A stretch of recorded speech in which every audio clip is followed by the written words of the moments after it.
মিরপুর থানা পুলিশের হেফাজতে নির্যাতনে মৃত্যুর শিকার ঝুট ব্যবসায়ী মাহবুবুর রহমান সুজনের স্ত্রী এবং মামলার বাদী মমতাজ সুলতানা লুসিকে খুঁজে পাওয়া যাচ্ছে না প্রায় 1 মাস হলো। তার অনুপস্থিতিতেই তার পক্ষে আদালতে আইনজীবী পরিবর্তন এবং সাক্ষ্য গ্রহণের তারিখ পেছানোর 2টি আবেদন জমা দেন এক আইনজীবী। লুসির পরিবারের অভিযোগ, মামলার আসামি বরখাস্ত পুলিশ সদস্যরাই লুসিকে গুম করেছে। শফিক শাহিনের বিশেষ রিপোর্টে দেখুন বিস্তারিত।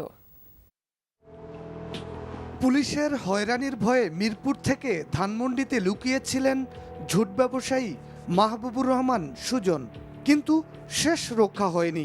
2014 সালের 13 জুলাই গ্রেপ্তারের পর মিরপুর থানা হেফাজতে মৃত্যু হয় সুজনের। স্বামী হত্যার বিচার চেয়ে আদালতে ভারপ্রাপ্ত কর্মকর্তা সালাউদ্দিন ও এসআই জাহিদ সহ 10 জনের বিরুদ্ধে মামলা করেন সুজনের স্ত্রী মমতাজ সুলতানা লুসি। বিচার বিভাগীয় তদন্তে এসআই জাহিদ সহ 5 জনকে অভিযুক্ত করা হয়।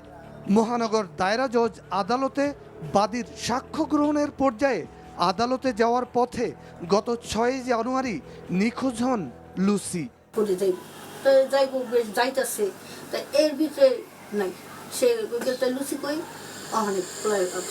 লুসির পরিবারের ধারণা আসামি পক্ষই লুসিকে গুম করেছে।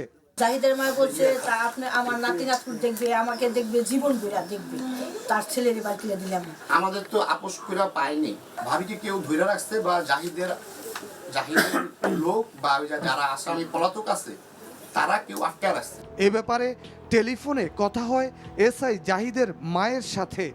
মামলা আপোষের কথা স্বীকার করলেও লুসির নিখোঁজের ব্যাপারে কিছুই জানেন না বলে দাবি করেন তিনি। আমি বলছি আমার বাবা একটু জমি আছে, আমি জমিতে বিক্রি করে আমি যা হয় আমি তাই তোমাদের দিয়ে দেবো। শাহালি থানায় সাধারণ ডায়েরিও করেছে লুসির পরিবার। লুসিকে উদ্ধারে কী পদক্ষেপ নেওয়া হয়েছে সে ব্যাপারে ক্যামেরার সামনে কথা বলতে রাজি হয়নি পুলিশ। 21 জানুয়ারি লুসির পক্ষে আইনজীবী ও সাক্ষ্য গ্রহণের তারিখ পরিবর্তন চেয়ে আদালতে 2টি আবেদন করেন জনৈক আইনজীবী আব্দুল হান্নান। সরকার পক্ষের আইনজীবী বলছেন লুসির নিখোঁজের ব্যাপারে তাদেরও কিছুই জানা নেই। সে যদি নিখোঁজ হয়ে থাকে সেই জন্য সে আইনে আশ্রয় নেবে, আইনে আশ্রয় নেবে, আইন তাকে খুঁজে বের করবে। আদালতের নজরে আনবেন? অবশ্যই আনবো আগামী তারিখে। এনটিভি টিম যোগাযোগ করে লুসির পক্ষে আদালতে আবেদন করা আইনজীবী আব্দুল হান্নানের সাথে।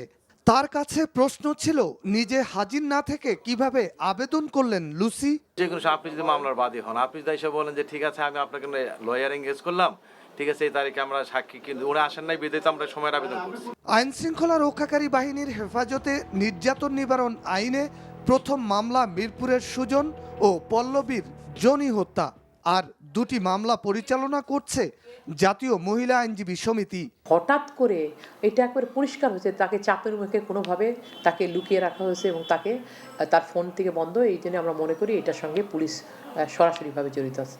লুসি নিখোঁজের পর নিজেদের নিরাপত্তা নিয়ে শঙ্কিত জনির পরিবারও। আমিও কিন্তু একটা মামলার বাদী, এই সেই জাহিদি যেভাবে যে উদ্দেশ্যে তাকে গায়েব করা হয়েছে আমাকেও করতে পারে। লুসিকে খুঁজে বের করার পাশাপাশি জনির পরিবারকে নিরাপত্তা দেওয়ার দাবি জানিয়েছেন স্থানীয় সংসদ সদস্য ইলিয়াস মোল্লা। সুজন মারা গেছে, তার বিচার আমি এখনো দাবি করব, তার বিচার যেন হয়। এর পাশাপাশি যে রকি যে আছে এখনো সে নিরাপত্তাহীনতায় ভুগছে। আমি এই ব্যাপারে মাননীয় স্বরাষ্ট্রমন্ত্রীকে বলবো যে এই ব্যাপারে বিশেষ করে ব্যক্তিগতভাবে হোক আর যেভাবে হোক রকি তার ফ্যামিলিকে নিরাপত্তার ব্যবস্থা দেওয়া করুন। লুসিকে খুঁজে না পাওয়ায় পরিবার সদস্যরা যেমন তার জীবন নিয়ে শঙ্কিত, তেমনি তার ফিরে আসার অপেক্ষায় অবুঝ 2 শিশু সন্তানও। শফিক শাহিন, এনটিভি নিউজ, ঢাকা।